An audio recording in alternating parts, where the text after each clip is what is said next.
Software జాబులపై ఓ యువకుడు సంచలన comments చేశాడు. అందరూ సాఫ్ట్వేర్ జాబ్ అని మురిసిపోతారు, కానీ దాని వెనుక డార్క్ రియాలిటీ ఉందన్నారు.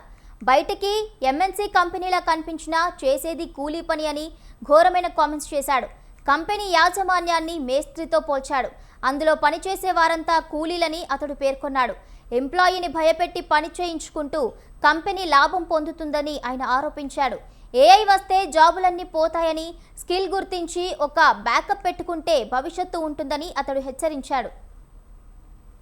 సాఫ్ట్వేర్ జాబ్ కొట్టాలనేది ఒక డ్రీమ్, కానీ వెనక్కున్న డార్క్ రియాలిటీ వేరే. బయటికి పెద్ద ఎంఎన్సీ లాగా కనపడుతుంది, కానీ వాళ్ళు చేసే పని ఏంటి తెలుసా? ఒక స్కిల్డ్ లేబర్ ని తయారు చేసి ఒక బ్యాంక్ కి లేదా ఒక రెస్టారెంట్ కి లేదా ఒక హాస్పిటల్ కి సప్లై చేయడం. హార్ష్ గా ఉన్న ఇదే రియాలిటీ. సింపుల్ గా చెప్పాలంటే ఈ కంపెనీ ఒక మేస్త్రి, ఇంకా ఈ ఎంప్లాయీస్ అందరూ కూలోళ్ళు అనమాట. ఈ కంపెనీ ఒక ట్రాప్ ని డిజైన్ చేసి, ఫర్ ఎగ్జాంపుల్ కష్టపడి పని చేసేది ఒక సాఫ్ట్వేర్ ఎంప్లాయీ, వాడిని భయపెట్టడానికి ఇంకొక హెచ్ఆర్ ఎంప్లాయీ, వీళ్ళిద్దరు కష్టపడి పని చేస్తుంటే డబ్బులు మాత్రం కంపెనీ తీసుకుంటుంది. సొసైటీ మనల్ని ఎలా ట్రైన్ చేసిందంటే సాఫ్ట్వేర్ జాబే బెస్ట్ జాబ్, అన్ని జాబ్స్ లో కంటే ఇక్కడ ఎక్కువ శాలరీ వస్తుందని చెప్పి అందరినీ సాఫ్ట్వేర్ సైడ్ కి పంపించింది. కానీ రేపు ఏఏ ద్వారా అన్ని జాబ్స్ వెళ్ళిపోతే మన పరిస్థితి ఏంటని ఎవరు ఆలోచించారు. సో మీ స్కిల్ ఏంటి అనేది ఒకసారి మీరు డిస్కవర్ చేసి ఎన్హాన్స్ చేసుకుంటే బ్యాకప్ గా చాలా బెటర్ ఉంటుంది. ఎందుకంటే ఫ్యూచర్ లో పరిస్థితి చాలా దారుణంగా ఉంటుంది. మనకు తెలియకుండానే ఈ లూప్ లో ఇరుక్కుపోయాం కదా, ఇప్పుడు తెలుసుకొని ఆ లూప్ నుంచి బయటికి రండి. డెఫినెట్ గా ఒక బ్యాకప్ ప్లాన్ తో ఉండండి.